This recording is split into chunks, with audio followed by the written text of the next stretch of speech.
Good morning. It's good to see all of you again today for the 13th now of our Town Hall series. It's hard to believe it's been 13 already. 13, if anyone doesn't know, is my lucky number, so I'm in a good mood today.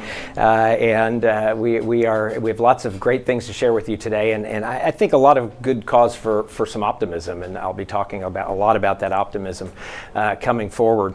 First, I want to thank again the Society for Leading Medicine for hosting these events, and our chairs, Jeremy and Caroline Finkelstein and Catherine and George Masterson, for chairing the Society. If you want information on the Society, there'll be information at the end and also distributed when we send you out the slides. We've had pretty big news in Texas over the last couple of weeks with now anyone over the age of 16 eligible for vaccinations. At Houston Methodist, I'll show you data, we're now well over 500,000 vaccines given. Almost 300,000 individuals have been vaccinated. And we moved this past Monday to open scheduling. So it's no longer a request form. You can go on the web, and if you want a vaccine and you're over age 16, you can direct schedule, pick your location, pick your time, everything else. So we'd encourage you to go to HoustonMethodist.org and follow the links there. They're right there in a couple places on that homepage, and get vaccinated if you haven't. And we're going to be working to continue talking everybody into getting vaccinated today. We have a great program today. We have Dr. Sostman with us as always, who will go over a lot of the newer data on the vaccines and some continued movement forward with those. Dr. Drews, who's usually in the background typing and answering questions, couldn't be here today, but we have Dr. David Bernard, who is our medical director of clinical pathology. Many of you have seen and know him before. He's been instrumental in really all of the testing for COVID and a major expert as well, so he will do a great job for you in the background there. I'm also thrilled to be joined by Dr. John Cook, who we'll hear from in a little bit. Dr. Cook holds the J.C. Rusty Walter and Carol Luke Presidential Distinguished Chair in Cardiovascular Disease Research, and his particular field is mRNA research, and so he's a real significant worldwide expert in mRNA vaccines, of course the Pfizer and the Moderna vaccines, and so really look forward to hearing from him. And then first we're going to start with Dr. Patricia Bellows. Dr. Bellows is an obstetrician gynecologist here at Houston Methodist. We were just talking about how many babies she delivers a month. Peak month was 31, which seems like one heck of a lot of babies. And she's here because, of course, we have lots of questions about COVID vaccination, about pregnancy, about lactation with breastfeeding, fertility questions. I mean, all of these things have been coming up, and she's going to talk to us about this. Dr. Bellows, thanks for being here. Hi, thank you for having me. Well, I'm Patricia Bellows. I'm a general OBGYN here at Methodist, and I have been asked to share some information about the COVID-19 vaccine during pregnancy and lactation. So I hope this is helpful for some of you in terms of making your decisions whether to get vaccinated.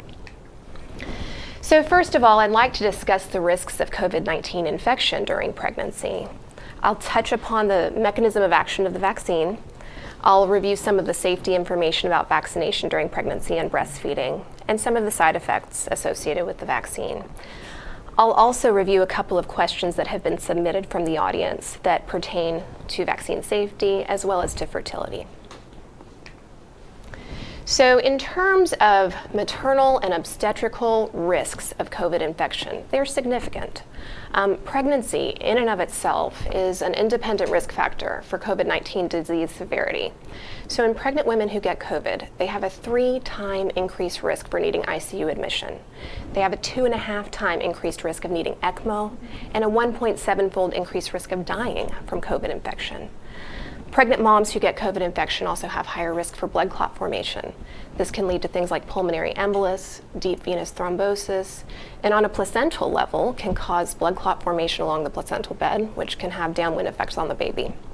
So, as is the case with any infection, including influenza, COVID also increases rates of preterm labor and preterm delivery for women who get COVID infection during the pregnancy.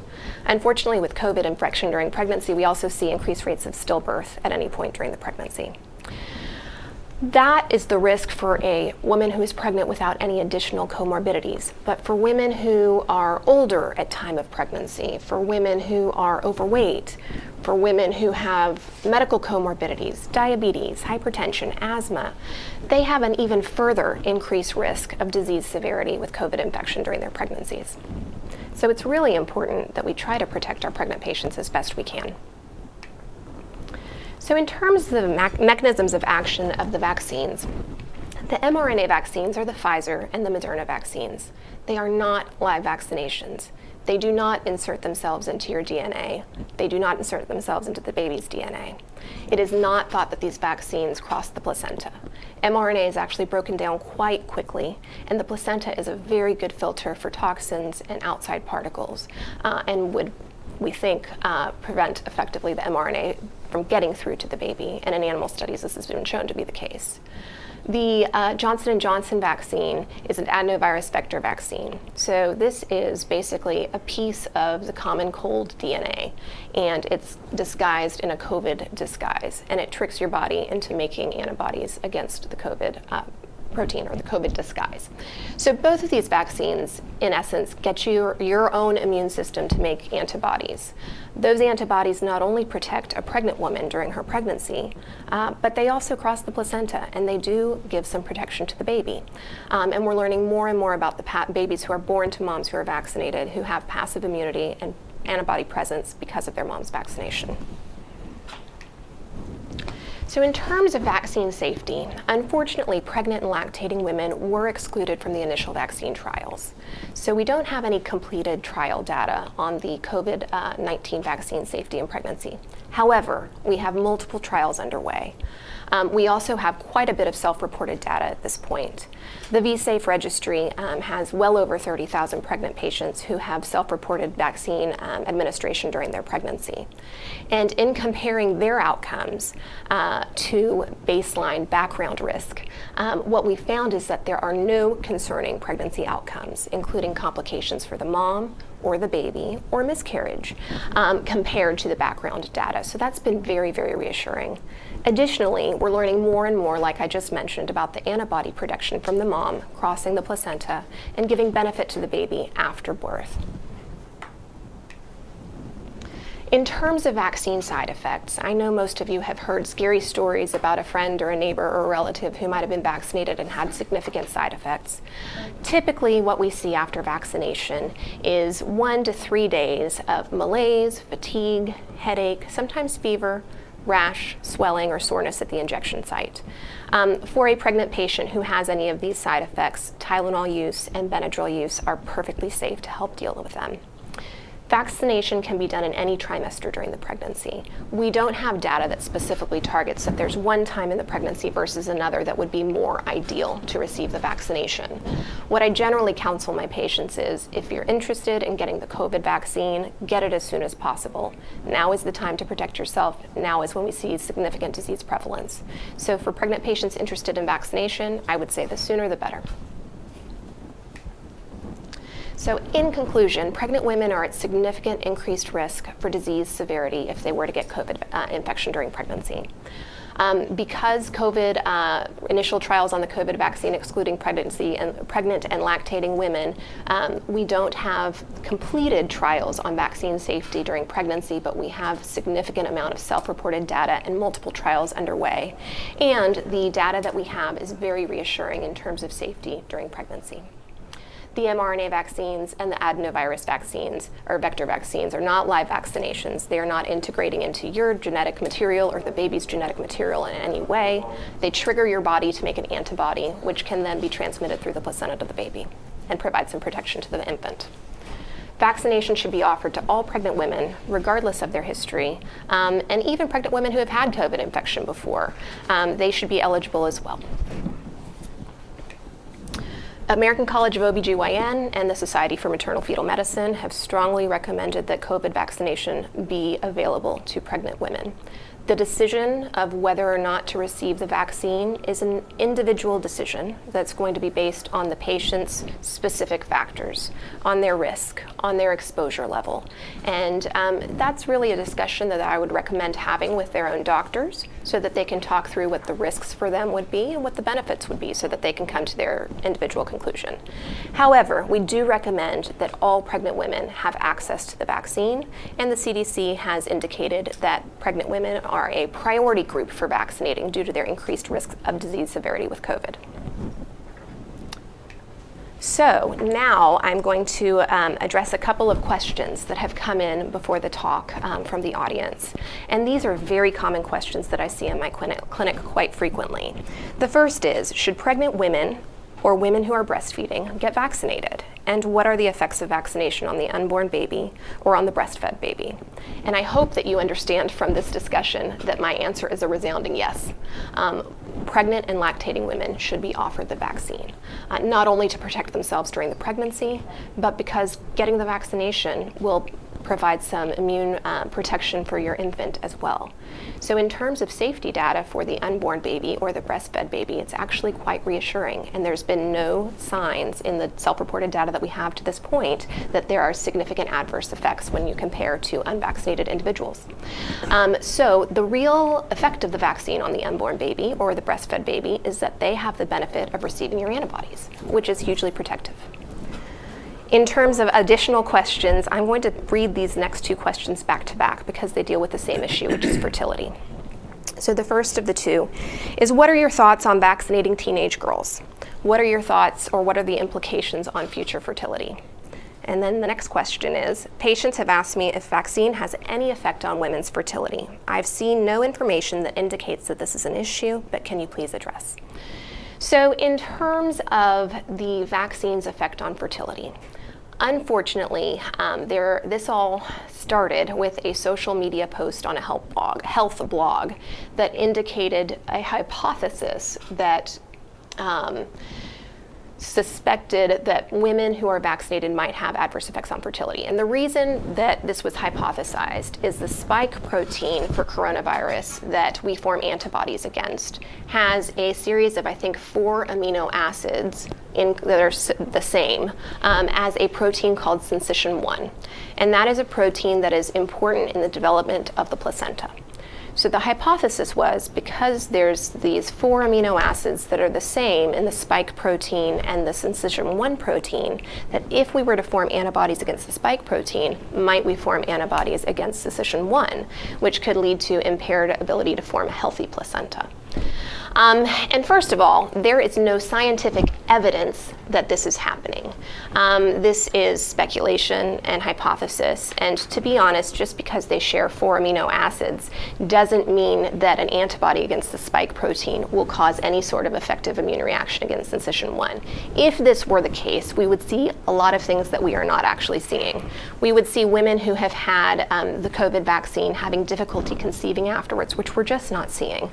We would also see women who have had symptomatic COVID infection and have those antibodies have decreased rates of pregnancy and early first trimester losses in subsequent pregnancies, and we are not seeing that. Additionally, in the Pfizer trial, there were women who did get pregnant, and those women got pregnant equally after receiving the vaccine in the control group and the vaccine group. So I think that this is unfortunate that this is circulated, because it's caused a lot of fear and mistrust of the vaccine that's really unfounded. And I truly hope that as patients learn more and more about the vaccine, they'll feel more comfortable getting it, not only during pregnancy, but also before conceiving. You know, the most important thing is to protect yourself against COVID infection. And if you have the opportunity to do that before conception, all the better. You know, I am so confident that this is not an issue with future female fertility that I've signed my own daughters up for the Moderna trial. So, you know, I think that the social media posts that have circulated about this are, you know, completely unfounded, and unfortunately, I'm sad that they've created mistrust of the vaccine, but I hope as we get more information, people will feel more comfortable. Oh, and one other thing. The one thing we do know about COVID infection and infertility is it actually does cause a drop in sperm count, and many infections do. So it remains to be seen whether this is a permanent thing or whether this is just a transient thing associated with acute infection. So it behooves your partner to get vaccinated as well. Right, so picking up on that one, some of the misinformation out there about male fertility actually stems from the fact that the COVID virus, not the vaccine, the COVID virus may affect male fertility. Correct. So actually by getting the vaccine, you're probably protecting male fertility. Correct. So tons, unfortunately, of misinformation. Yeah. So you've signed your daughters up to try and get them in the Moderna trial. Yep. Tell everybody how old your daughters are. So my youngest is 4.5 and my oldest is 7.5. Okay, so that, you know, that's a ringing endorsement. Yeah. I mean, you're, you know, and I've told y'all several times before, my 15-year-old was in the Moderna trial. And my 25-year-old got Pfizer. Both young women, I wholeheartedly agree with you, and thank you for bringing your expertise to us pleasure. and to our audience today. Thanks for having me. Thank you, Dr. Bellows.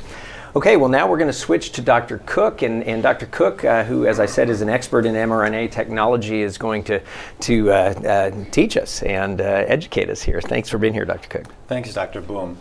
Dr. Boom has asked me to take a deep dive into RNA vaccines because they're new, and let's learn a little bit more about them. And then I'm going to segue into RNA therapeutics and some of the things that we're doing here at Houston Methodist Hospital. But before I begin, I want to first highlight what Dr. Bellows has just said, and that the RNA vaccines are safe and they're effective, and you should get your vaccination if you haven't already. So let's talk about the RNA vaccines. So there are two. As you know, there's the Pfizer BioNTech vaccine, RNA vaccine, and there's the Moderna RNA vaccine. And they are spectacularly effective with efficacy rates in the range of 90 to 95%.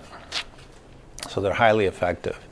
And the large randomized clinical trials that have been done have also shown that they're safe.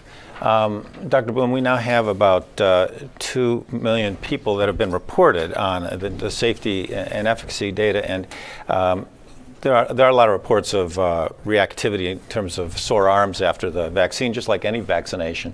But in terms of serious side effects, they're very rare. The allergic side effects in the range of 1 to 100,000 people will have an allergic reaction that requires some medical care, but there's been no deaths from those allergic reactions in the experience that's been reported. So safe and effective. Well, how do they work? This slide is showing you how RNA works. The therapeutic RNA, the RNA that encodes a protein, has to get into the cell, and typically we do that with lipid nanoparticles. I'll be talking about that in a bit. And then once inside the cell, the RNA is basically biological software. It's a string of nucleosides, A, U, G, and C. And those nucleosides, the code, it's like bits of information. It's a biological software that encodes protein. So the RNA is then translated into protein by the translational machinery of the cell, which includes these ribosomes pictured in the middle. So here's the RNA getting into the cell. It's getting translated by the ribosome, by the translational machinery, into protein. And in the case of the RNA vaccine, it's getting translated into the spike protein. Now, this process takes advantage of the cellular processes that are endogenous, these cellular processes that convert the DNA code into RNA, which is then translated into the proteins for our cells.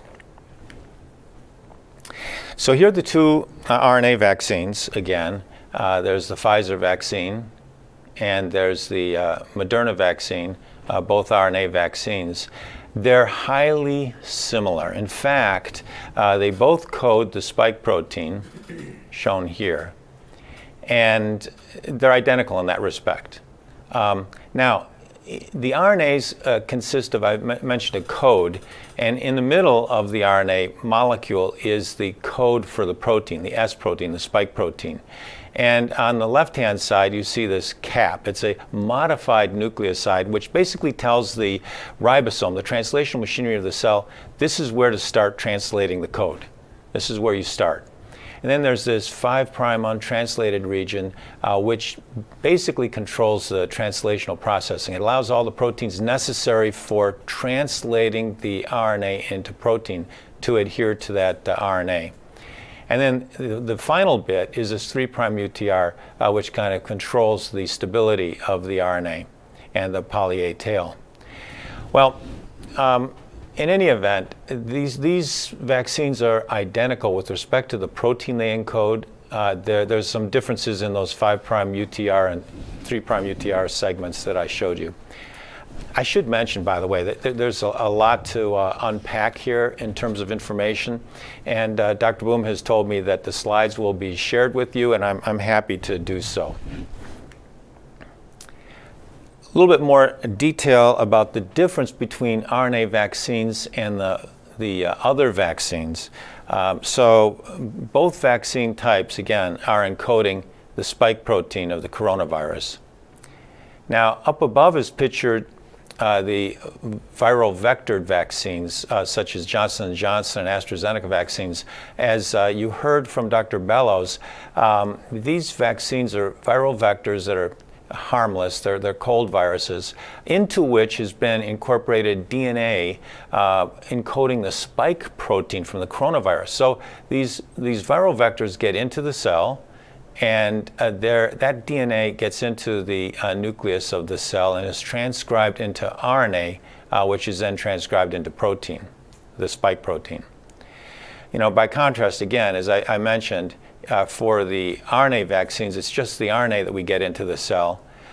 It never gets into the nucleus. It sits out in the cytoplasm. That's where the ribosomal machinery, the translational machinery, is that translates the RNA into protein. So it never gets into the nucleus. That's an important point. Now, the question that I get asked a lot, Dr. Bloom, is why now? Why do we have these new vaccines now? So RNA vaccines have never been available to the public. They've never been approved for use as vaccines. So why now? It's a great question, because we've known about messenger RNA since the 1960s, and in 1992 was the first application of therapeutic protein. This happened to be for in metabolic abnormality, and that trial was successful in animals. But it's taken a long time, another 30 years, for us to get RNA vaccines to the clinic. Why is that? Well, it's because there were some obstacles. One obstacle is that these molecules are very unstable. So RNA is broken down by nucleases on your fingertips that's in the environment, that's in the cell, in the fluid, the blood circulating. RNases break down RNA. That's a protection against viral RNA. The other barrier was getting the RNA into cells. We'll talk about how to overcome that. Then there was this idea of RNA toxicity that's been largely overcome by recognizing that the RNA needed to be purified with some of the impurities in the synthesis that occurs removed, and some of the nucleosides are modified, and that allows the cell to recognize the RNA as being normal RNA. And the other problem was the short half-life of RNA. So these problems have been overcome to a large extent over the last 10 years. And as a result, we now have emerging an entirely new therapeutic arena in medicine. This reminds me, Dr. Bloom, of the recombinant protein revolution back in the 70s and 80s. In Silicon Valley, where a whole new industry was created with recombinant protein technology. And now recombinant proteins for therapy are used widely. It's a $200 billion industry.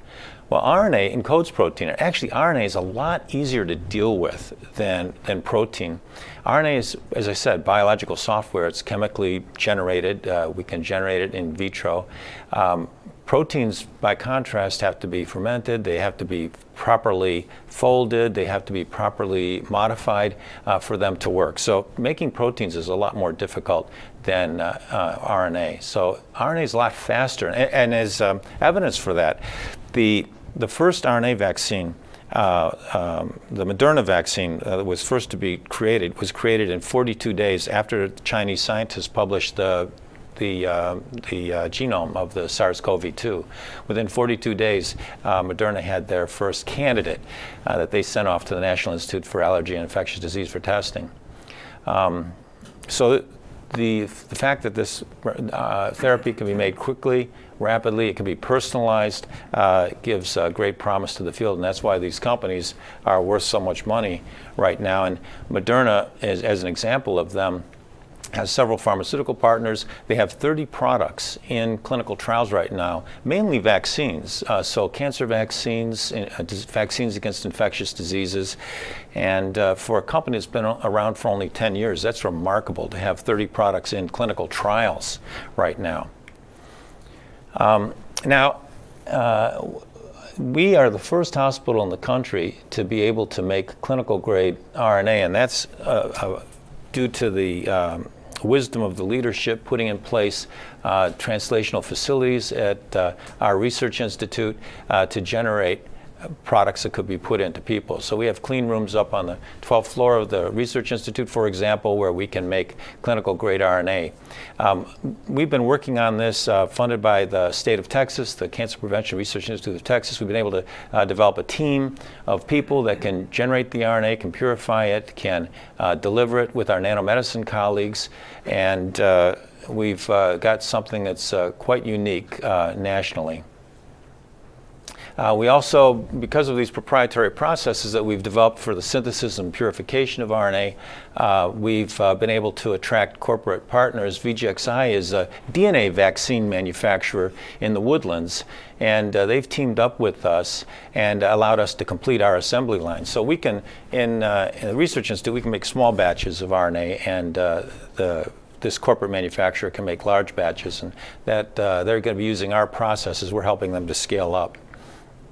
And our nanomedicine colleagues, it's remarkable to have this group right next door to our RNA group, because you need, it's like peanut butter and chocolate. You need both, and it's quite remarkable that we have this group helping us to deliver the RNA. So as I mentioned, the RNA is very labile, and the lipid nanoparticles that we put the RNA in allow us to get the RNA into the body and allow us to deliver it to cells. And then we only have our own development. We're developing our own products. This is Dan Kiss holding up a vial containing his first RNA vaccine. This is a circular RNA vaccine that's very stable, very different from the Moderna and Pfizer vaccines because they're linear. They can be chewed up from either end, the 3' and 5' ends, like Pac-Man.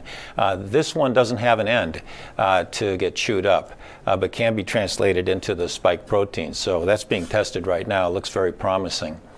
And we've made vaccines before for Wrongful Wong, for example. One of the faculty that was at our research institute, we made a melanoma vaccine for him. It basically, the RNA was biological software encoding a little bit of the melanoma, and that allowed mice bearing this melanoma to be treated successfully for their metastases.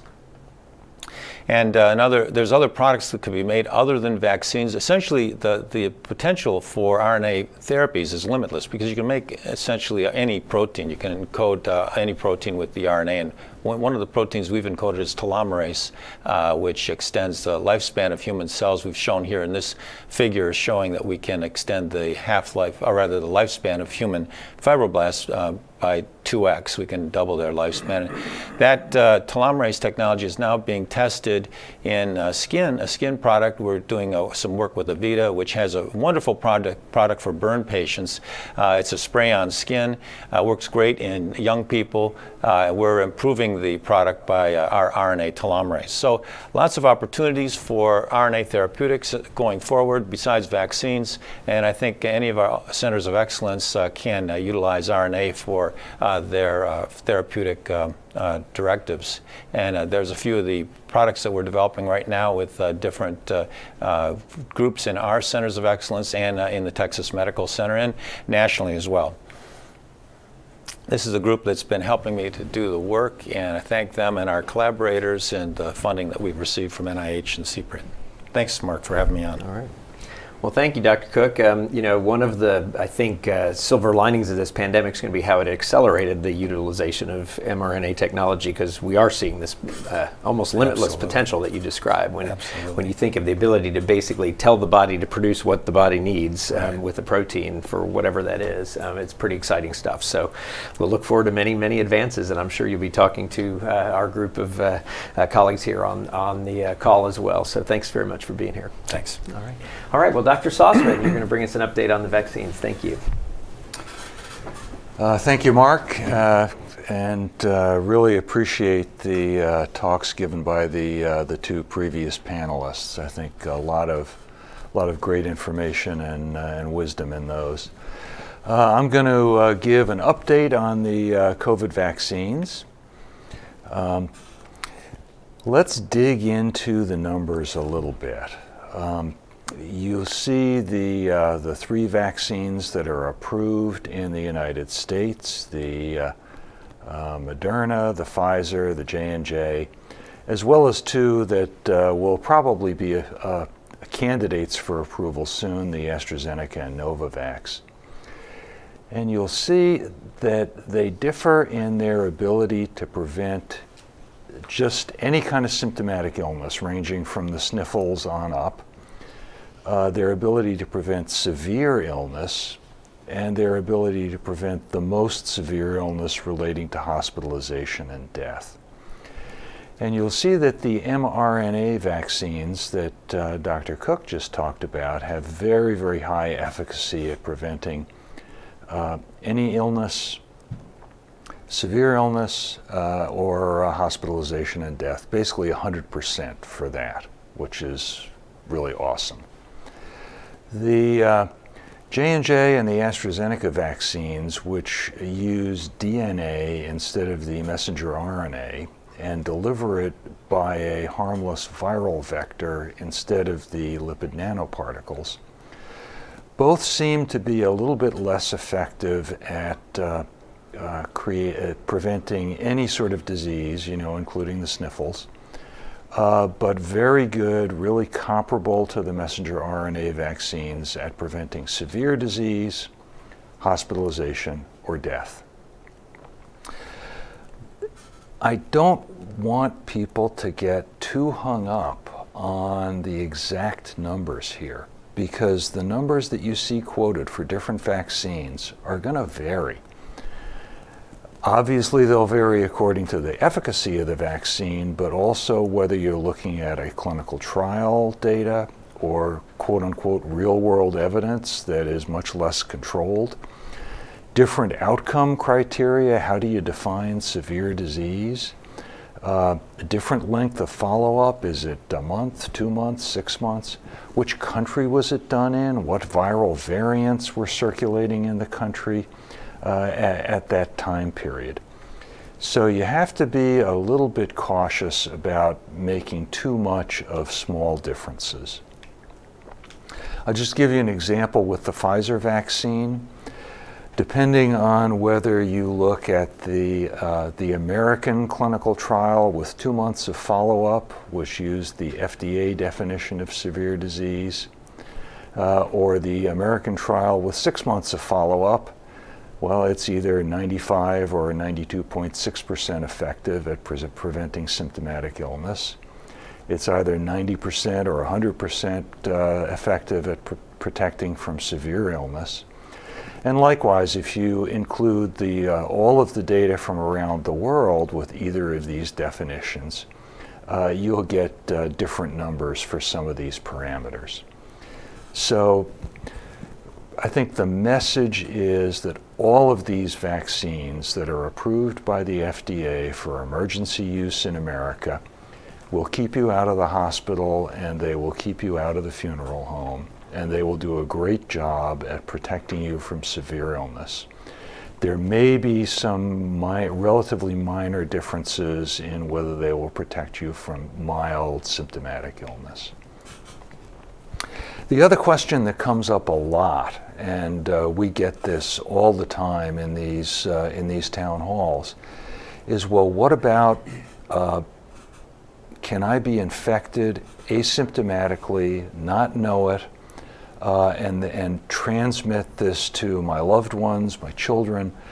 The data there is not conclusive, but the more data we get, the more it is looking like these vaccines will protect against asymptomatic infection and transmission, with a potency that's probably maybe a little bit less, but pretty similar to their ability to protect from symptomatic illness. Two different lines of evidence here. One is challenge trials in experimental animals, non-human primates, basically. Can they protect a monkey that is immunized and then has coronavirus sprayed into its nose? Can they protect it from getting sick?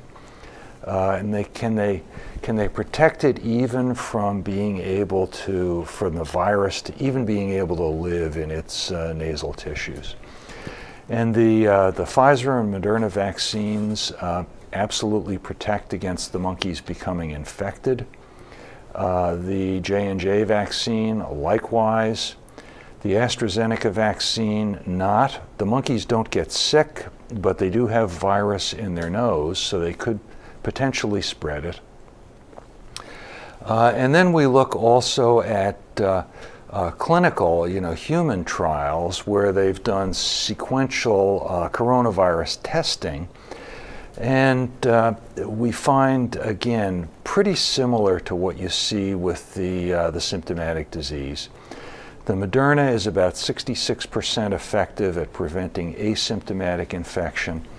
But this is data after only the first dose. We don't have good data after both doses of the Moderna.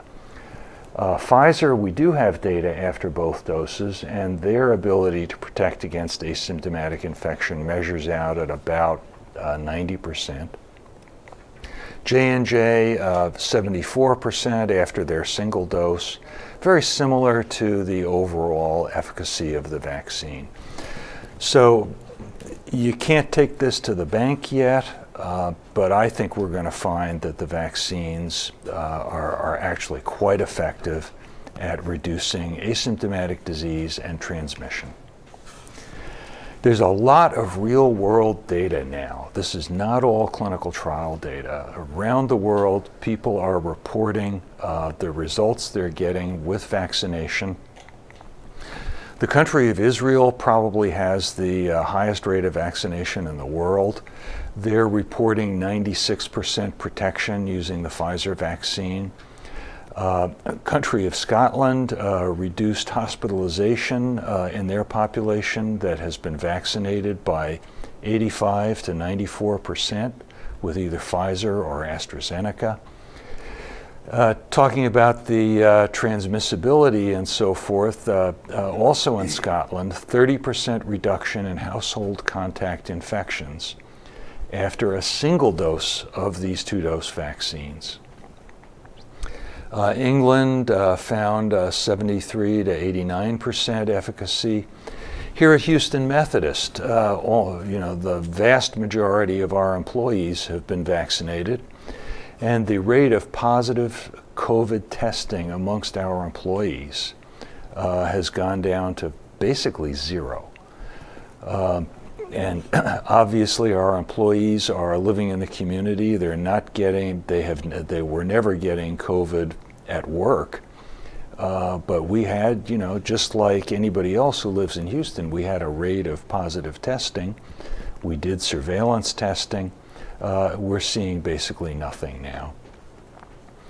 CDC has shown a reduction in infection by 97%.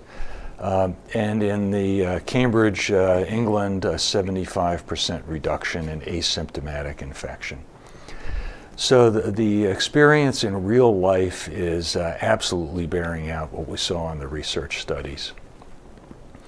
Safety's already been covered. I won't go over that.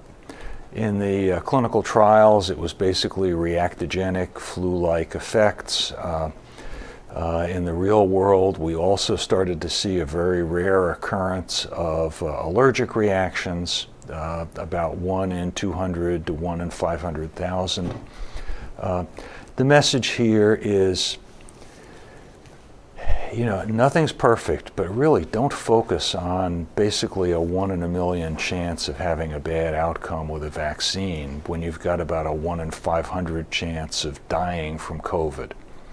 These two risks are so disparate that, they're hard to compare. So the risk-benefit ratio of the vaccines is phenomenal. So great news, wonderful news, it's all terrific. What could go wrong? And the big issue is the viral variants. As you know, all viruses mutate. If you apply any kind of selective pressure to them, they will evolve. SARS-CoV-2 actually mutates relatively slowly, but with 150 million infections out there, it has a lot of opportunity to mutate. And the concern is that some of these mutants, not all, but some, could lead to increased transmissibility, increased disease severity, or resistance to treatments, especially to antibodies, because the specificity of antibodies can be their Achilles heel when the protein antigens in the virus change. And the graphic on the right, you don't need to study too closely. It's just an illustration of the evolutionary tree of the SARS-CoV-2 virus during the single year of 2020. And we call out in the red circle the so-called UK strain, and in the purple circle the so-called South African strain. And the issue here with the antibodies is that as the virus changes its spots, so to speak, particularly in the receptor binding area of the virus, this green colored area, as that changes, antibodies that were trained on the type A clade and maybe were not so effective at type B, but still pretty effective, could become ineffective at type C. That's the fear. We've actually experienced the spread of a viral variant here in Houston last summer, the so-called G614 mutant, which was definitely more transmissible. It caused this 4 amino acid change in this huge protein, caused the spike protein to open up and stay in a sort of a grabbier configuration that made it a lot easier to dock with the ACE receptor on your cells. So that was really scary. Everybody was really worried, and you see how it spread over the course of really a couple of months to become the 99% dominant strain in Houston. Didn't really cause more severe disease, and actually it appears that it may be more sensitive to antibodies than the original strain. The latest worry is this change that's occurred in several of the variants, the UK, the South African, the Brazilian. They all have a cluster of other different kinds of mutations. They all appear to be more transmissible. And look at the graph showing how the UK strain just took over the United Kingdom. Well, that's going to happen here. And in fact, we've already seen the single monoclonal antibody preparation that was so effective a few months ago appears to be ineffective now. The US government has not stopped distributing it. Fortunately, the dual antibody cocktail preparations remain highly effective. But this is going to be a game of whack-a-mole against the changes in the virus. What about the vaccines? If you look at the UK variant, which, as we'll see in a moment, is the dominant variant in becoming in Houston, good news. The vaccines are very effective against it. Really, no problem here. The South African variant, at least in the laboratory, really reduces the ability of the mRNA vaccines, reduces the ability of the J&J vaccine, and just about eliminates the protection from the AstraZeneca vaccine. But good news here, Pfizer actually did a big clinical trial in South Africa recently. 75% of the patients who got COVID in that trial had this South Africa variant. Their vaccine was 100% protective against COVID-19, effective in people. So the lab data is a little scary. The fragmentary evidence we have from actual real-world clinical trials in people, much more reassuring. As I said, in Houston, we've got a number of variants, including the New York strain, the Brazilian P2 strain, the UK B117, 4 cases of the South African strain, a few of the Brazilian P1 strain, and a fair number of the California. But the UK variant appears to be the one that's really gaining traction in Houston.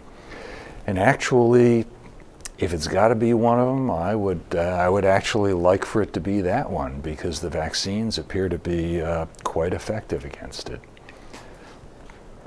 So summary, I thought since there are so many questions about viral variants that we would go into it in some detail today. I hope that's been helpful in understanding it and really understanding that these are not monsters. They're just changes in the virus that we can measure. We can look at their effect, and we can take steps to counteract them. They are an expected development with viruses. Their medical significance can vary from nothing to something really problematic. So far, there's still a minority of our cases, but the B117 UK strain appears to be like it's going to become the dominant strain in Houston this spring. There's a kind of variable effect on antibodies, either the ones you get from having COVID or the ones you get from being vaccinated. The single monoclonal antibody preparation is no longer used. Fortunately, we have others that are still effective. The lab data start to get a little worrisome about some of these variants, but not all. But the clinical data so far do not show problematic effects on the vaccines. Now, I said here antibodies after infection or after vaccination. And if you're worried about antibodies becoming less effective because of these variants, the answer is get vaccinated, because your antibodies will be a much higher level in general than after being infected. You will undoubtedly get a better protection by being vaccinated. So, sound like a broken record here, but man, everybody on this panel has been vaccinated, and we certainly urge that you and your loved ones do as well. So thank you very much. Thank you, Dr. Sostman. I think broken records are good when they're playing a good song. So, I'm going to be part of that broken record as well. Get vaccinated. This is the answer out of the pandemic, and this is what really changes the world we live in. And as I mentioned earlier, I have some optimism about that, but that optimism is still, got a cautious dose of realism as well in terms of people's behaviors and in terms of really getting kind of that last mile of getting to the people who are more reluctant. So I'm going to give you an update on kind of the situation right now and a couple key messages. These are the two, if you walk out with anything from me today, and actually from all of us today: trust the vaccines. And I mean that really two ways. One is what we've all been talking about, which is they are safe, they are effective, they are the answer out of this pandemic. But there's also a piece of this as we then get vaccinated, we have to have there be a carrot, and we have to have there be benefits to being vaccinated, and recognize that there are behaviors and things we will be able to do safely because the vaccines are so effective. And so trust them in those settings as well. I'll talk more about that later. Last month I said, give us 90 to 120 days. It's been a little more than 30 days. give us 60 to 90. We are still on pace, like I was saying at that point, that if we adhere to good behaviors and it's a big and, we get people vaccinated, things will be in a much better shape by summer and certainly by the 4th of July, which is about 90 days out now as we look at that. And in fact, an interesting read from last month, I particularly resonated with a couple quotes that I pulled out. And this was an article entitled "How the Pandemic is Ending in Millions of Small Ways." Well, those millions of small ways every single day are millions of people every single day going and getting vaccinated. And it made the point, and this is what we need to be all expecting. Pandemics don't end with big headlines. This is going to fizzle out and then bubble along, as we've said here, and we've got a ways to go with that. There's not an end date, there's not a finish line, but there's a point in time where things are in much better shape. The other thing this author said and concluded the article with this quote, which is, "The path before us should involve an extremely straightforward decision." That extremely straightforward decision is go get vaccinated, and then says all we have to do is make those decisions. But unfortunately, and this is my caution as well, if enough people don't do that, obviously we will have much less effective situation going forward. This is where we are at Houston Methodist. You see some of the reason for my optimism. We last night went below 200 for the very first time since right at the beginning of November. So really great to see. Now, to put that in perspective, that's about the number of patients we would have in-house in a really bad flu season that we had 3 years ago across the system. A normal flu season is still about half of that. So we're still running about double the normal flu season. And of course, normal flu season, that peak lasts for about 2-3 weeks, and then it's a big, long, wide curve on either side of that. But nonetheless, we are continuing to go in a good direction. This is our testing data.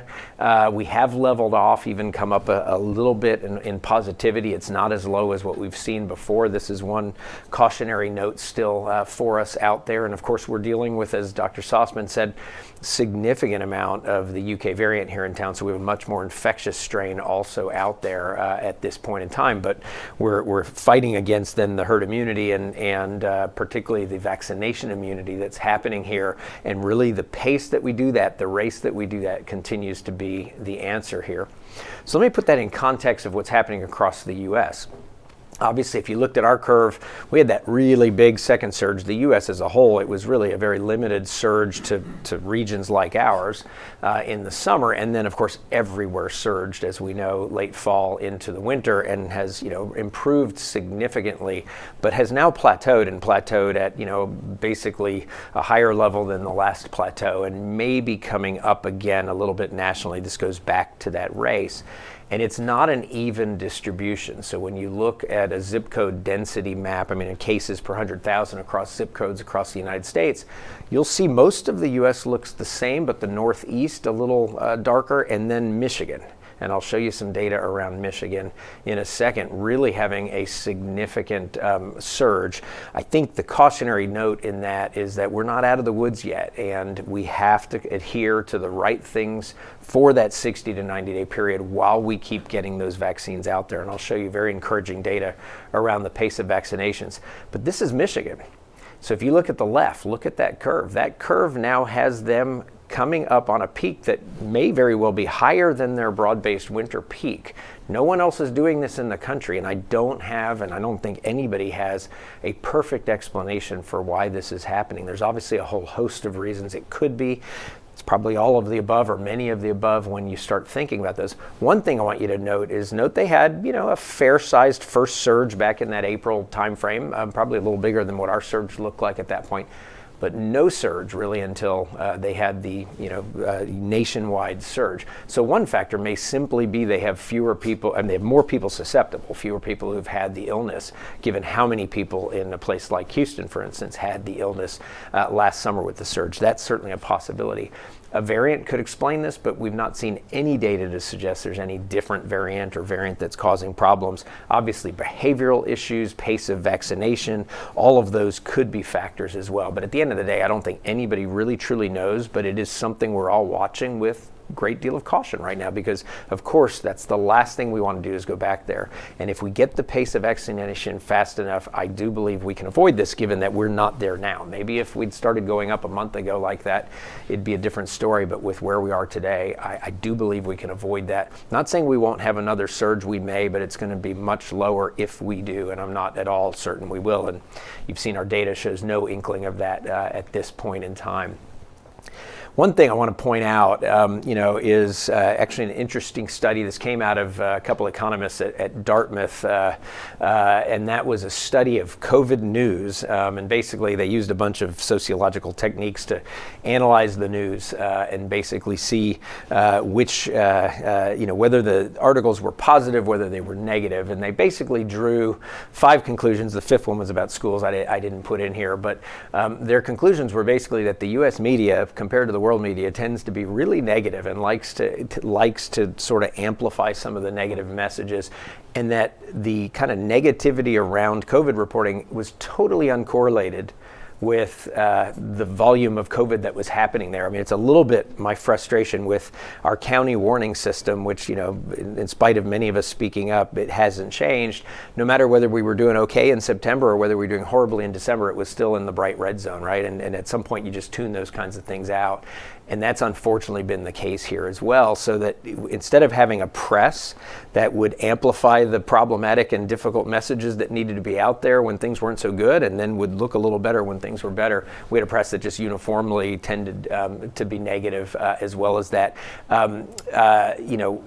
It also showed through some of their data that the most popular news stories are the negative ones. So we're to blame for this as society a little bit as well, because we pay attention to the negatives. And then they also showed really totally independent of whether it was a right-leaning, left-leaning, where the political spectrum was of the news. They all tended to be that way. So keep that with a grain of salt as we're watching where things go here. I really urge people to continue to come to the science, come to the medical institutions, and then read a balanced reporting from a variety of outlets as you're looking at things. And in fact, the CDC, even in dealing with the severe stress that people have had around COVID, and of course we've had Dr. Weinstein here talking about a lot of psychiatric and psychological issues with COVID. The CDC actually even comes out to recommend that one way to deal with the stress is basically turn off the TV and stop reading the news, more than just a little bit. So keep that in mind as we look at that. So again, coming back to this key message, trust the vaccines and both definitions for that, and give us a little more time to be really vigilant and diligent about what you are doing. This is why I'm optimistic. This is the flow of first doses into the greater Houston region. You can see that's been very significantly enhanced. In fact, if you look a few weeks ago, the reason it dipped is because we had a very large FEMA site that did 3 weeks of first doses and then moved into 3 weeks of second doses. Now that FEMA site's actually doing J&J one and done doses.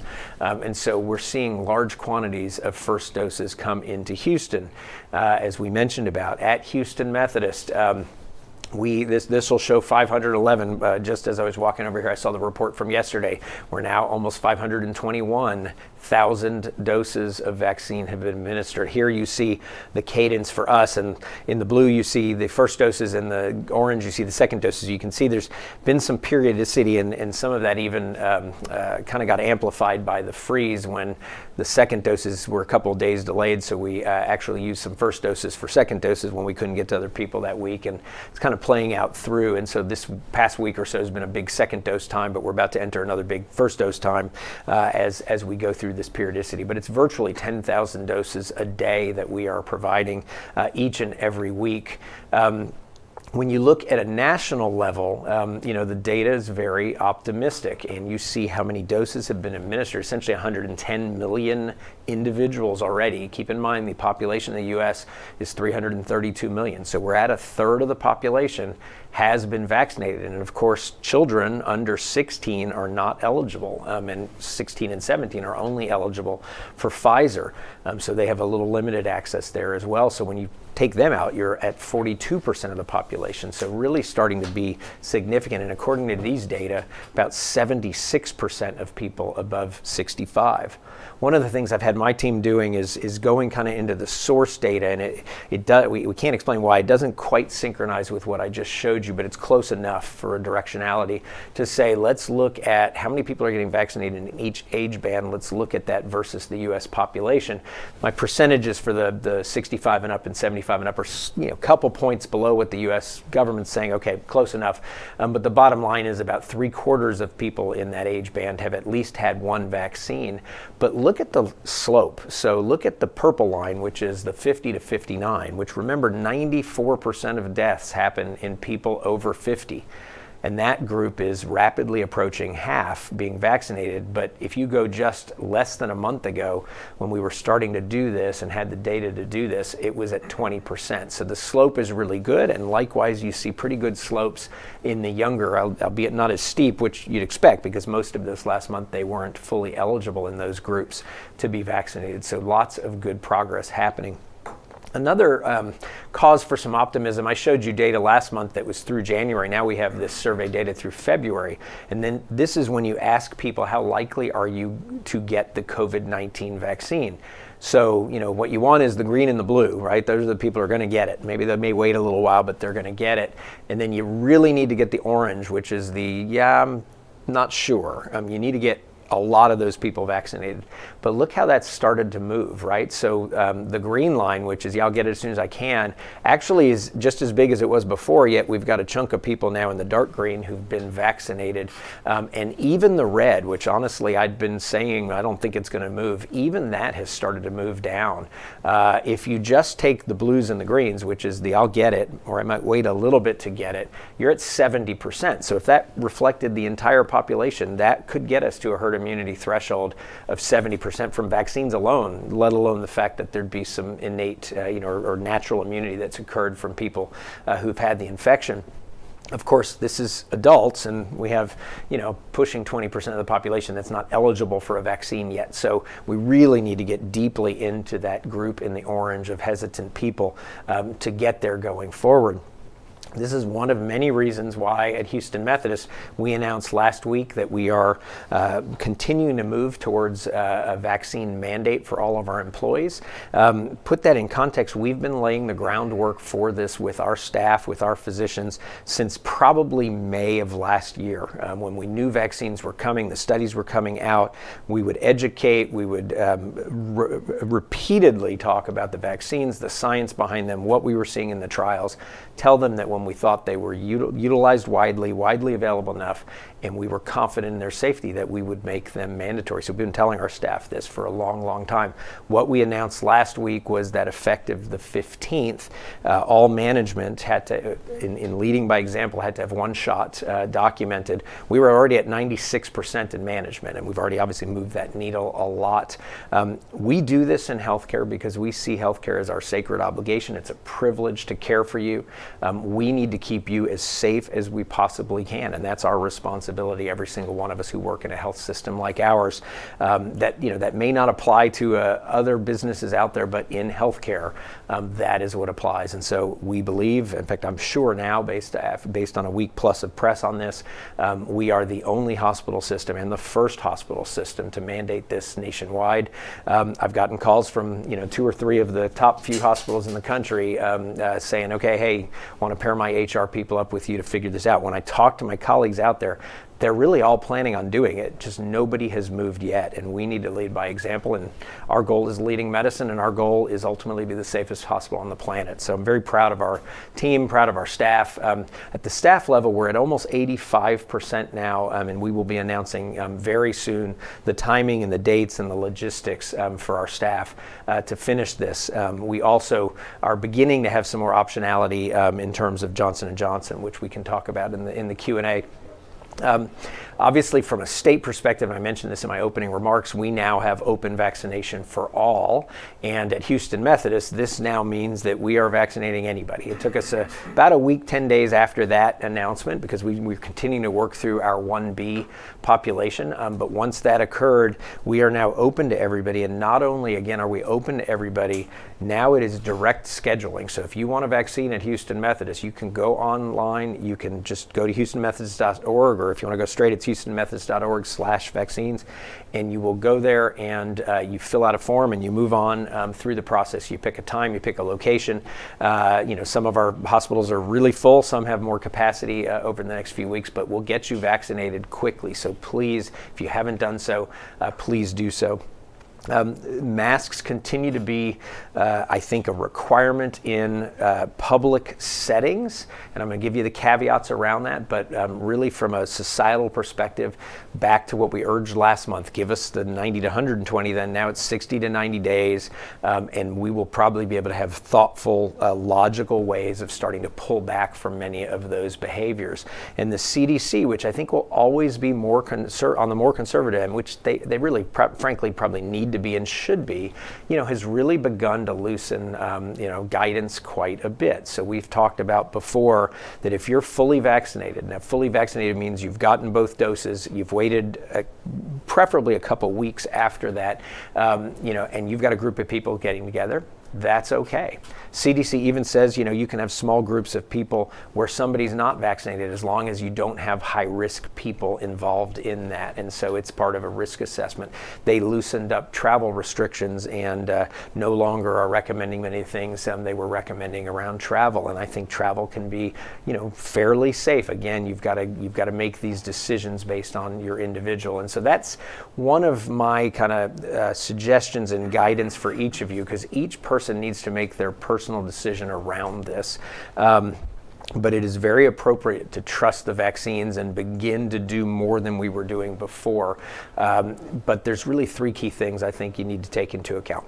One is, what are your risk factors, right? If you're really, really high risk in terms of your health issues, you need to act differently than, somebody who has zero risks and is 25 years old. That doesn't mean you can't begin to loosen up as you're fully vaccinated, but you do need to take that into consideration. Of course, if you have a loved one at home or others who you frequently interact with. Another, frankly, is your personal risk tolerance, right? There will be risk as you loosen things up, period. I mean, it just is what it is, right? These vaccines are not 100% effective at preventing getting infected, although we believe they're pretty darn close to 100% on the hospitalization and death side, which is what really matters. But are you somebody who loves to go bungee jumping and skydiving, or are you somebody who, is hanging onto the rail whenever you're kind of even remotely near a 6-foot fall? I mean, those are things you have to ask yourself in terms of your risk tolerance. And then really, frankly, courtesy and respect for others. While we have very great vaccination numbers so far, it's still a third of the population. That means 2/3 of the population has not been vaccinated to date. And so there's still a lot of this is just respect, courtesy, not infecting others, making sure you could never infect others, and giving them the comfort of knowing that they have no way of knowing if you've been vaccinated or not if you're showing up in a grocery store without a mask, for example. Now I'm going to shift gears. That was my positive and very hopeful outlook, but I do want to have a realistic end, and I want to segue this into a really pretty amazing video. And that's that we now are getting very solid data about how significant this was in the last year, or the last calendar year. Flat out the number 3 cause of death in all the data that's there now. If you look at the last several years and you say how many people died in the United States versus the previous year, so with a stable, life expectancy and a stable population, you'd expect that to be, basically zero difference.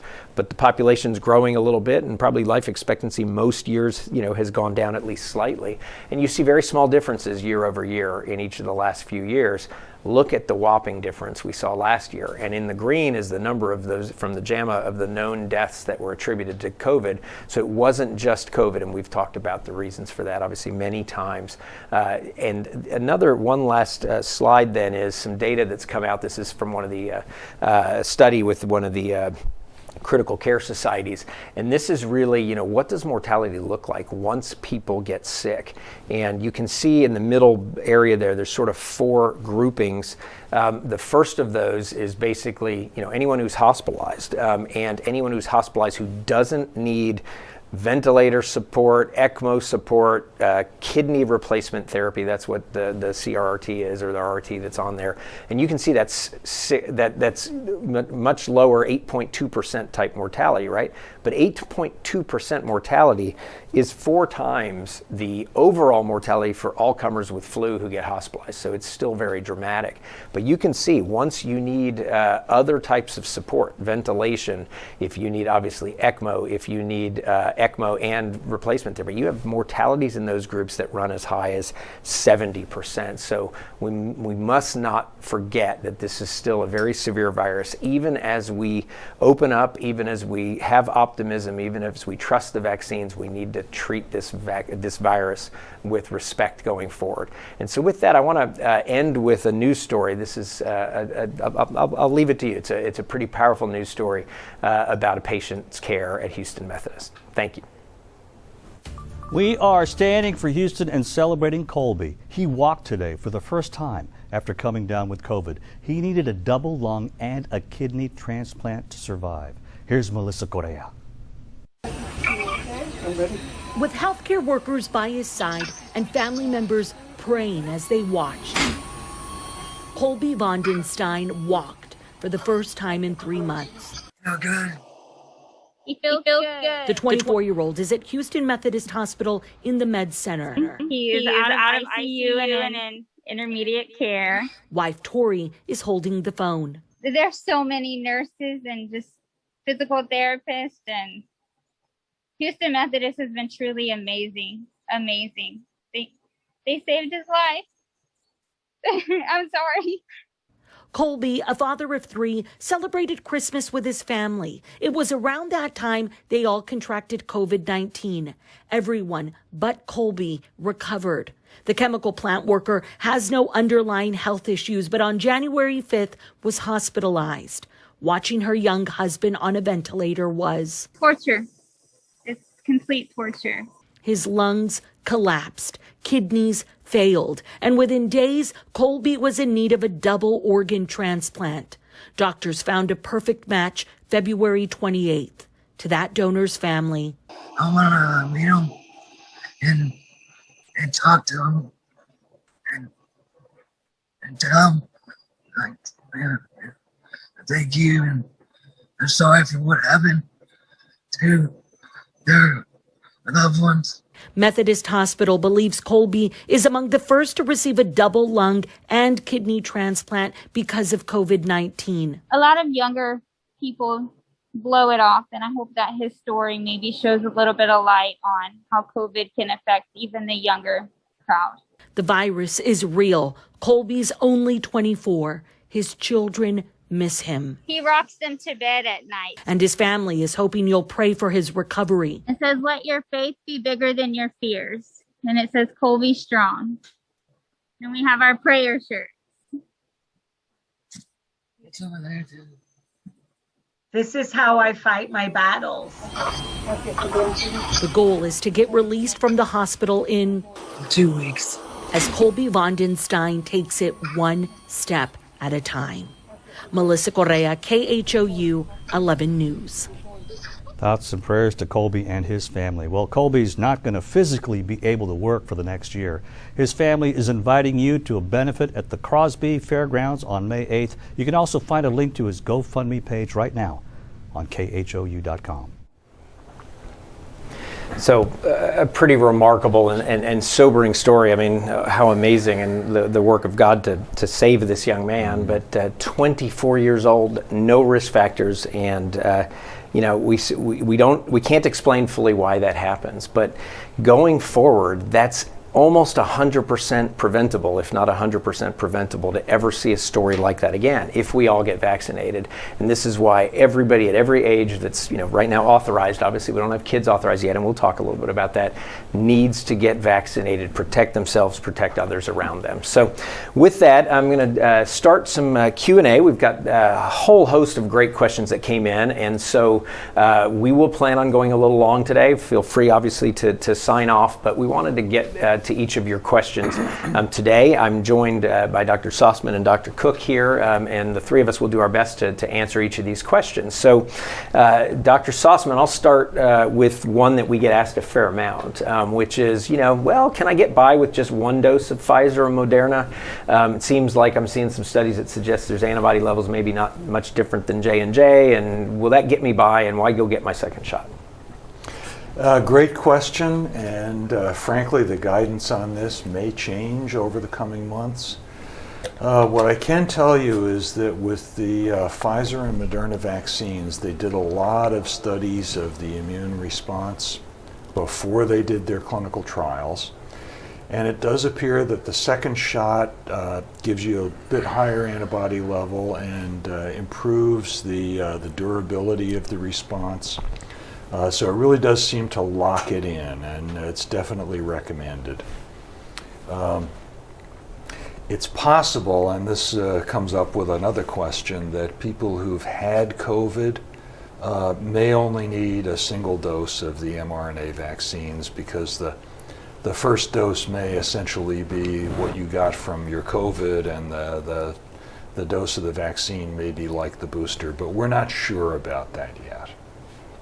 And I don't know about you, but I want as much antibody in my system as I can get, and I want it to last as long as I can get. So I would still say get your second dose. In fact, the other possibility is J&J may end up being a two-shot vaccine at some point in the future too. Yeah, it's possible. It was really totally arbitrary that they chose to go into the FDA as a single-dose vaccine.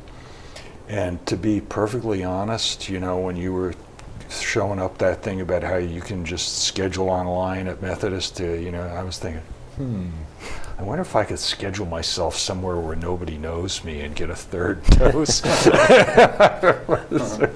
I won't look. Okay. Just kidding. No, honestly, my wife, who's obviously quite expert in vaccines, oftentimes will get a couple different types of flu shots just to really get the coverage. So a lot of bridges to cross there later with that, but I think the clear-cut advice is go ahead and get your second dose.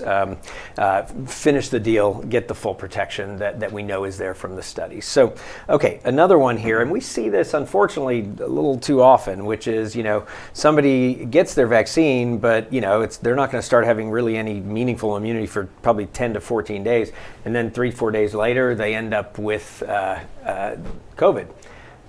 What do they do? Do they go ahead and get the second dose? When does that happen? How does that work? And this person, throughout 90 days, and clarify all that for everybody. Sure.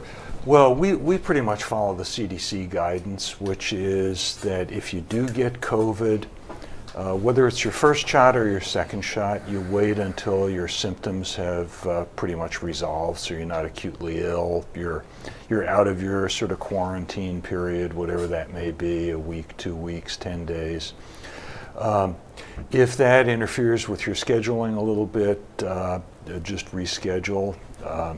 But 90 days, in principle, you could wait because you're protected from COVID for 90 days after being infected. But we really don't know what a 90-day wait would do for the sequencing of the immunity from vaccination. That's a study of active research. We would not go out more than 6 weeks. We really do recommend the 3 or 4 week interval that is standard. We definitely, at this point, recommend getting the second shot, even if you've had COVID. But that may change. Right, so pretty much as soon as you can get it, within the time frame you were supposed to get it. And the other reason the 90 days comes up oftentimes is if you have gotten convalescent plasma or you've gotten monoclonal antibodies because you were sick enough to need those, then there is actually a 90-day wait period after those before you get your second shot. That'll be some people who got admitted to a hospital or maybe who came into an infusion site. You'd know it if you got it, obviously, in those cases, but otherwise, pretty much right away. Okay, we get asked a lot about Tylenol and, second shot course, should I take that? Because sometimes the second shot's maybe a little bumpier in terms of side effects than the first shot for some people. We don't recommend taking Tylenol or Motrin before your second dose. There's some data in children that taking it before you get vaccinated may reduce the efficacy of the vaccination process. We think that if you do feel bad after either your first or your second shot, it's perfectly fine to take Tylenol or Motrin then.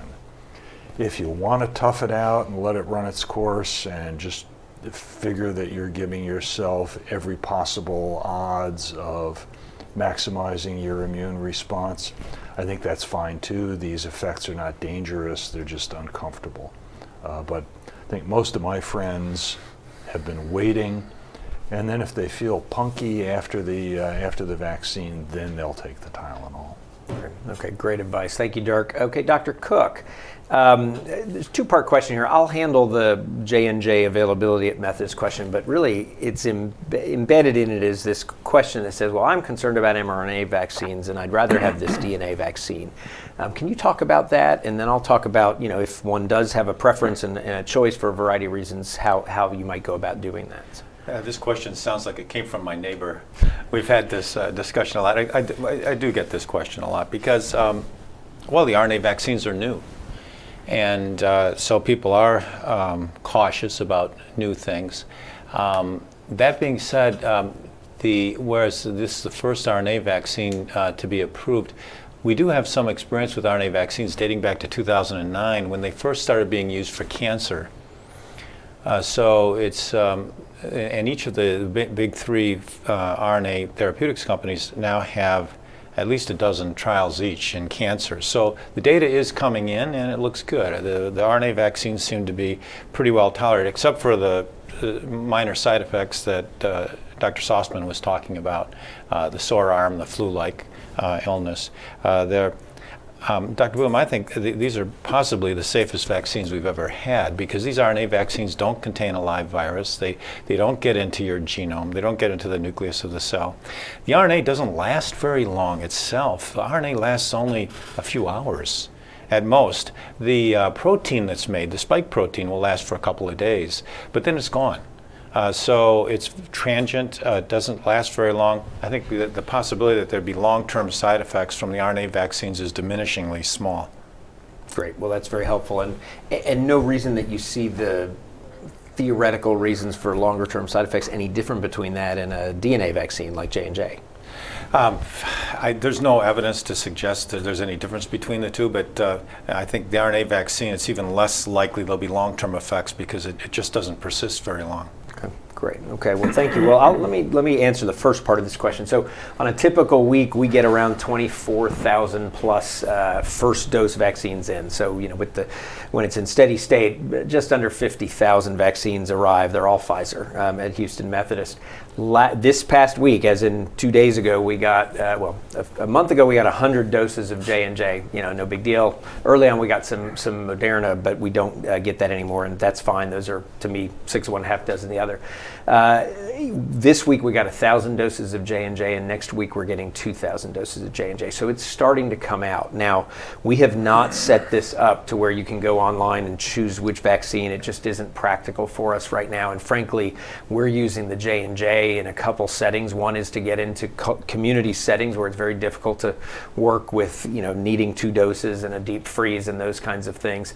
A second may be in inpatients where you have that same issue of how do you find somebody after they were an inpatient or an emergency room patient, 3-4 weeks later. And another is employees, as we try to give some optionality to employees to get across that finish line.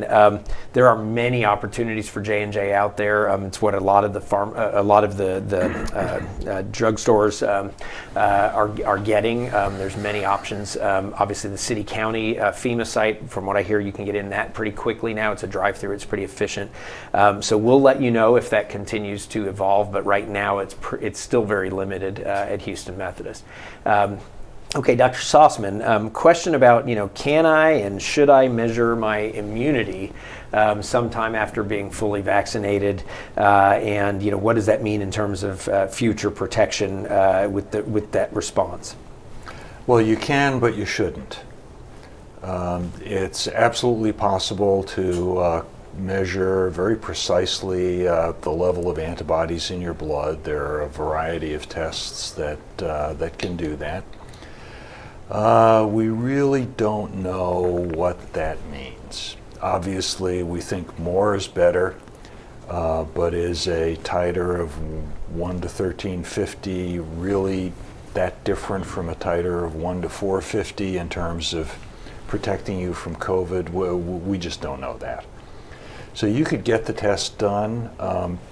You would really not be able to generate any useful information from it. Perhaps if you are in a immune suppressed group or you have some other special situation, talk to your doctor, and it may be worth seeing if you have generated antibodies, because then you might choose to pay more attention to protecting yourself through personal protective equipment and so forth. But for most of us, doing this test is just kind of a medical curiosity at this point. Yep. And I can say I've not tested myself. There's no reason to. I'm sure Dr. Sostman would say the same. There's really not a clinical reason to do this. If you've had these vaccines, you're going to have an immune response unless there's some reason that you don't mount good immune responses, i.e. you're on medications that are suppressing your immune system, or you may have some immune system disorder. And in those cases, you should be discussing with your physician about whether it may make sense to do that. And really the question you're asking there is, do I need to continue to be very aggressive in other protections, and might I consider a 3rd or a 4th dose, which we don't yet know scientifically about, but might we need that in the future for some individuals like that? Okay, so when people get SARS-CoV-2 and they've been vaccinated, do we think this is changing this issue around long hauler and long-term symptoms? Well, the way the question was posed, we have so few people who've been infected after vaccination and getting a long haul. We don't really know the answer to that. If you turn it around, we're seeing this very interesting phenomenon that a significant number of people who have long haul COVID get vaccinated and their symptoms get much better. And one of the theories there is that they have, some viral remnants somewhere in their tissues, probably in their GI tract is kind of the thought, that's continuing to stimulate this abnormal immune response, and that's what's causing the long haul. So if you have long haul, definitely a reason to get vaccinated. It may make you better. I think you could argue that probably vaccination would reduce the incidence of long haul outcomes. We just don't have that data yet. Well, and you can't get long haul if you don't get infected in the first place. So there is that. There's that too. So bottom line is get vaccinated one way or the other with that one as well, is what you're saying. Okay, so from variant perspective, and really probably this applies not just to the variants, but does having the vaccine, if you do get sick, look to probably decrease the severity? We think kind of flu shots are a classic example of that. For sure. I mean, if you look at the kind of 100% effectiveness of these vaccines at preventing severe COVID, I mean, there's your answer. Great. Okay, well, I'm going to tackle the next one, which I talked about some in my remarks, but this is somebody who says, hey, I'm fully vaccinated with Moderna. I got my second shot February 12th, so they're now almost 2 months out. Even on top of that, on April 1st, had an antibody test, so they've even confirmed their antibody levels. But they're not personally inclined to change anything about staying home, wearing a mask, whether they do curbside groceries, et cetera, et cetera. How long should they maintain that kind of isolation and that state of mind? So, this is a complex question. It's one that, as I said, it's really an individual decision based on three things that I would put out there. And really with the context of this question, probably the first two I mentioned, which is, what's your personal situation? Are you a high-risk individual at particularly significant risk if you were to contract COVID? You might be a little more cautious than others. Are you somebody who has family members that are in that set? And I'm going to read between the lines here, you're probably not the person who's going bungee jumping if you're writing this question here. So you're probably going to be a little more cautious yourself. All of that being said, trust the vaccines. They do work. So use common sense, use logic, start seeing what you're comfortable with, sort of easing off of restrictions as you go forward. If you're really truly uncomfortable and you're very high risk, wait another 60, 90 days. Let's see where things settle out, because we've very likely will be in a really good situation this summer where you're going to see many, many changes out there. So again, use those rules of thumb and talk with your physician if you're really in doubt, because obviously your individual circumstances will matter. But no question in my mind, for most fully vaccinated people, we can now move on and do some more common sense things, whether that's social gatherings in small numbers with people who are vaccinated, whether that's going to a restaurant now and doing that in a smart, logical way at a restaurant that's careful. Don't go to the one that's everybody's packed in. Don't go to the packed in bar, but go to a restaurant where you can sit outside. Go to a restaurant where you can have some space where you see them following the protocols. I think we all need to move forward towards getting comfortable with those kinds of things, again based on our individual risk preference. Okay, so the next question is the restaurant one. I think I just covered that as well.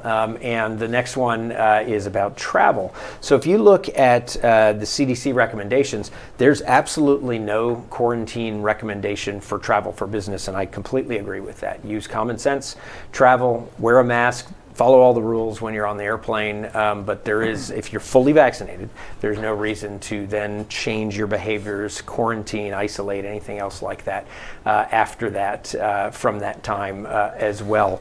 And I think the second question here is pretty similar to that as well.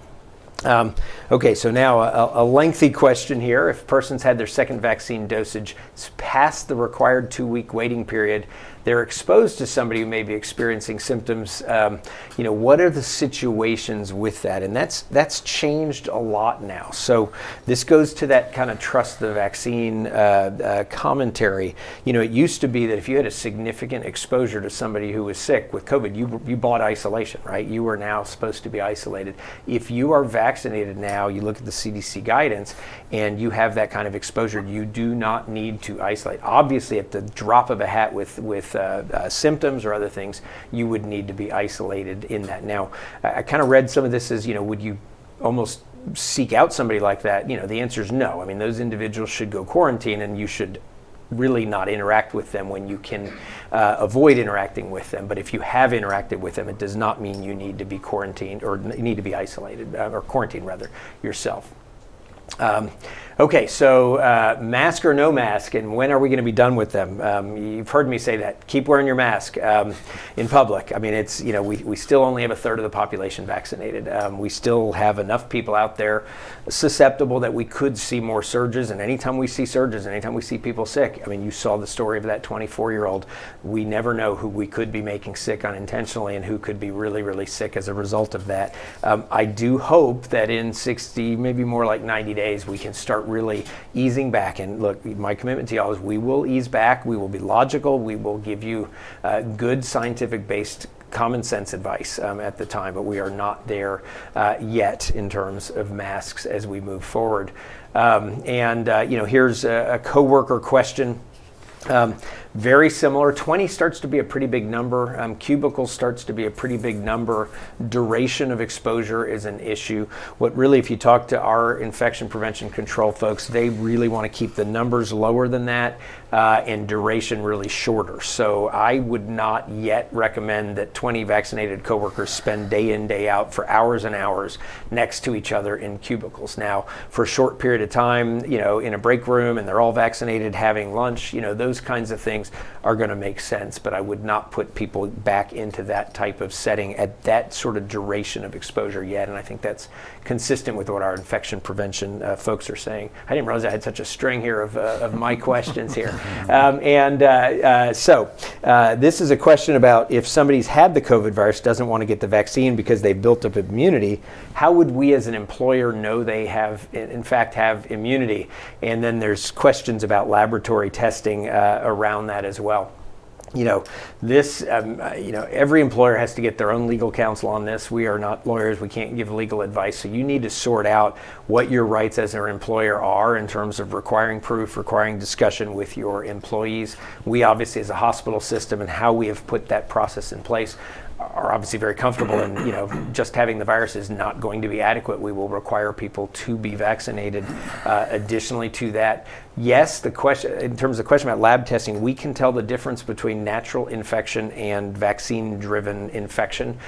Basically, you have different antibodies in your system, so we can run both antibodies and tell you, have you had a vaccine and not been infected? Have you been infected and not had a vaccine, or have you been both? We can sort that out through antibody testing.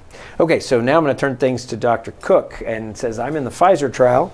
I received the vaccine in September, so they were an early person in the trial, and thank you for being in the trial, and had a 6-month trial blood test in March. Can you tell me anything that you know about longer-term antibody T-cell responses? Well, we're starting to get some data on that question. Basically, the question is getting to what happens to the immune response over time, and does your age have some effect on that? And the data is starting to come in. There was a nice paper in Nature Immunology this year that talked about the immune response in people that have gotten COVID-19, that have been infected. And the basic two things that people look at here are, that the investigators are looking at, are the T-cell response and the neutralizing antibodies against the COVID-19 virus. And the T-cell response is important because that is a way your body gets rid of infected cells. The neutralizing antibody, of course, clears the virus. We now know from the data that's been published that people that have had COVID-19 have a robust immune response for at least 6 months. So the studies have gone out that far. By comparison, the vaccines are just as good, if not better, in terms of inducing an immune response. The RNA vaccines generally give titers of neutralizing antibodies initially that are as every bit as high and sometimes higher than people that have had COVID-19 infection. So how long does that persist? Well, there's 2 studies, one with the Pfizer-BioNTech that's gone out for 3 months. And we know from that study that the T-cell responses persist in a robust manner for at least 3 months.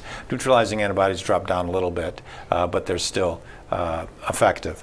For the Moderna, the RNA vaccine, we know that at 4 months, from a New England Journal paper that was published this year, at 4 months, similar results, that there's a robust immune response that for at least 4 months. Interestingly enough, they did look at the age question, and there didn't seem to be much difference depending upon whether you were 20 to 40 or 40 to 60 or above.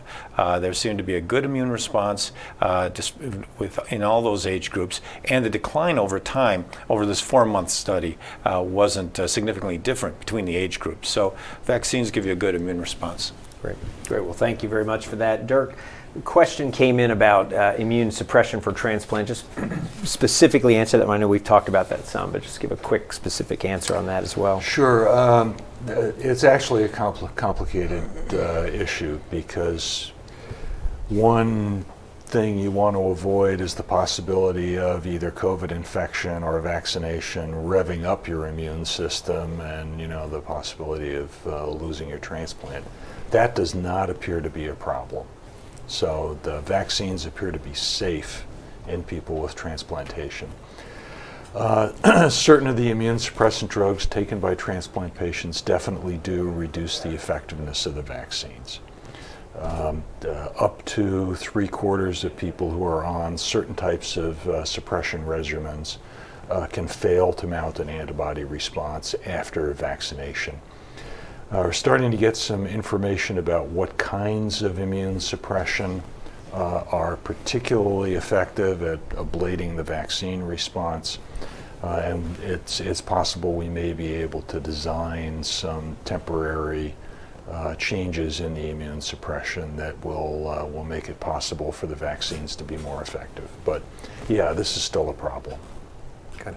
Thank you, Dr. Sostman. Okay, so can you talk, Dr. Cook, about any studies that are out there maybe starting mixing and matching, right? There's this whole possibility that people may actually get different vaccines over time. Well, it's an important question. This idea that can you mix and match the vaccines? If you get the Moderna vaccine the first time, can you get the Pfizer vaccine the second time? Or if you have the J&J vaccine, can you get a second vaccine with one of the RNA vaccines? It's an important question because logistically it would be a lot simpler, right, for the hospital if you could give any of those vaccines the second time. But we haven't studied that yet. We know that the vaccines work as prescribed, but do they work if you mix and match? There is a study going on, actually two studies now, one at University of Kentucky, but one that's farther along in the UK. The National Health Service in the UK is doing a large study with 800 patients to answer this question with 8 arms, different combinations, different dosing of the two vaccines that are being used in the UK right now, the Pfizer-BioNTech and the AstraZeneca. It also becomes an important issue now that there's been some side effects reported with the AstraZeneca vaccine. So in Germany, for example, they're now recommending that the second vaccine, if you've gotten the AstraZeneca vaccine, that you get if you're going to get a second vaccine, it would be an RNA vaccine. In any event, the mix and match vaccine trial is ongoing. We don't have an answer yet. My feeling is that certainly for the 2 RNA vaccines, they're identical with respect to the spike protein that they're encoding. So I think that it's not going to be a problem to mix and match those two, the RNA vaccines. I mean, logically, you would say, well, if having the infection and therefore you made antibodies to the spike protein almost acts like a first dose, and then you get that booster, as we were talking about sometimes when you get the mRNA. I mean, they're all doing the same thing. They stick a bunch of spike protein in your bloodstream that your immune system builds a response. Logically, it seems like it would make sense, right? But is there any logical reason to think that there'd be any advantage? Because I think that was part of what was implied in this question. There might be an advantage of mixing and matching the vaccines. There's some preclinical data, some animal data to suggest to actually get a better immune response if you mix the vaccines, if you give a different vaccine the second time. Okay, so stay tuned. These things will evolve, and I think we all expect there to be a cadence of booster shots in the future as well. So a lot of questions to be answered there for the future. Okay, Dr. Sostman, this is a long question, but an important question because there's a lot in it. Basically somebody who's been advised by their doctor to avoid the vaccines, saying there's not enough information, seeing news reports that 20% of the population may actually not have susceptibility, but then feeling general pressure to take the vaccine from the medical community, and not hearing many doctors at all advising anything other than get the vaccine, right? Maybe their own personal one. Healthy person in their 40s, no underlying health conditions. What would your advice be in this kind of complicated question? Well, if I could quote that noted scientist Clint Eastwood, do you feel lucky today? Because you've got, up to a 10% chance of getting COVID. If you get COVID, you've got a 10% chance of being hospitalized. If you get admitted to the hospital, you've got at least a 10% chance of dying. Your risk as a woman is a little bit lower. Your risk as a person who's in their 40s is a little bit lower. But as you saw in the video, 25-year-olds can come close to dying, and we've had a number of young women with no underlying health conditions who've died from COVID in our hospital, and it's heartbreaking. It's heartbreaking to see.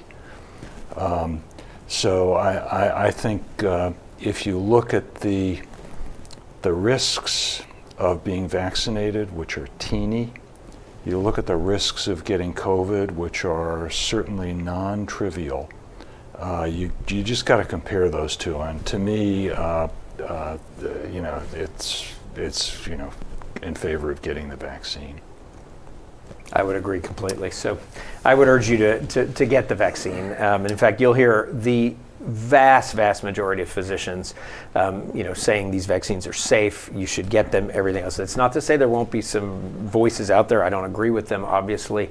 But clearly, as Dr. Sostman said, the numbers are, as he said before, I think, I love your Clint Eastwood quote as well, but you've said, I think this is a no-brainer, wasn't it? That was my Dr. Sostman quote from the previous time, and I completely agree. 1 in 500, 600 people have died from COVID in our country, and, you're talking 1 in millions probably chance of anything significant happening negative from one of the vaccines. And I think there's one other point, and that is that it's not just about you.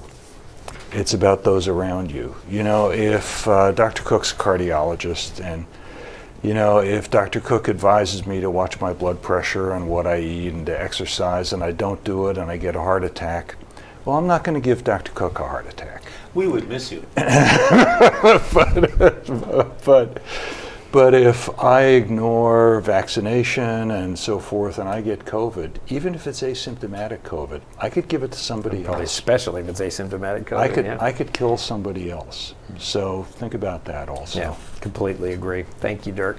Here's another interesting one. I hadn't seen it asked quite this way, but is it possible lockdowns might actually increase the odds of a variant? What do you think?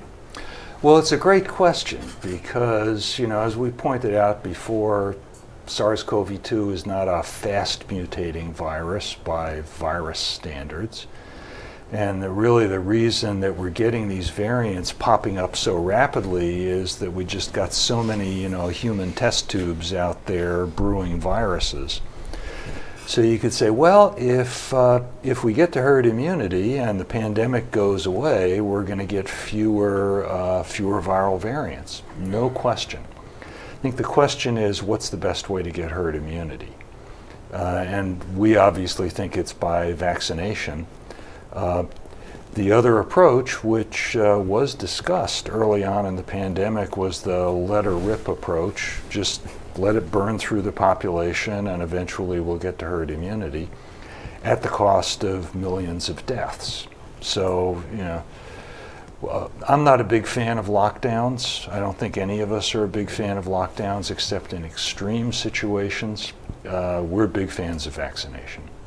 Yeah, and bottom line is it takes circulating virus and in large numbers to really get to lots of mutations. So the most challenging time for mutations developing for the US was this fall and winter when we saw so many people with this. At the end of the day, I'd rather control things with vaccines. They're in our hands now. This can be done in the next 60 to 90 days and get people vaccinated, and then they can't actually be essentially a variant factory when we do that. And lockdowns become a moot point, completely moot point going forward with those kinds of things. So how often do we see people who have been vaccinated get COVID? It happens. Yeah, it happens. It's rare, but it does happen. Mostly it's between dose 1 and dose 2 when they're not fully immune and they just get bad luck and they get it. But even people who've had full vaccination can come down with COVID. but it's rare. Right, and so far we're really not seeing any significant death or hospitalization Right. as a result of those instances. Okay, kids 12 to 15. I told y'all before, my 15-year-old was in the Moderna trial, and we're happy with that. She's now had both her doses in the trial. What we're seeing, remember, Pfizer starts at age 16. Moderna, it's only at 18. J&J's only at 18. We just had an announcement from Pfizer in the last week that says they're seeing really good data in 12 to 15-year-old kids, that they intend to go get an expansion of the EUA. So it's not a whole new EUA process, it's an expansion. So I don't have a crystal ball on that, but I'm going to guess, Dr. Sostman, it's weeks away at this point. CDC director today said it was probably going to be sometime in May. Okay. I have a feeling she has inside info. I bet she has inside information. So, it's close, which means we'll get our teenagers vaccinated well before school, which is really great news. Now, everything I've seen for younger kids, it's going to be quite a while after that. But when you think about some of the need to get herd immunity, this means a whole new group of people, about a quarter of the people that weren't getting, couldn't get vaccinated now are eligible. So, by all means, I would go get those children vaccinated. I'll wrap up with two questions. This one has to do with school. Frankly, I think we've seen that schools, when managed correctly, have been a pretty safe environment.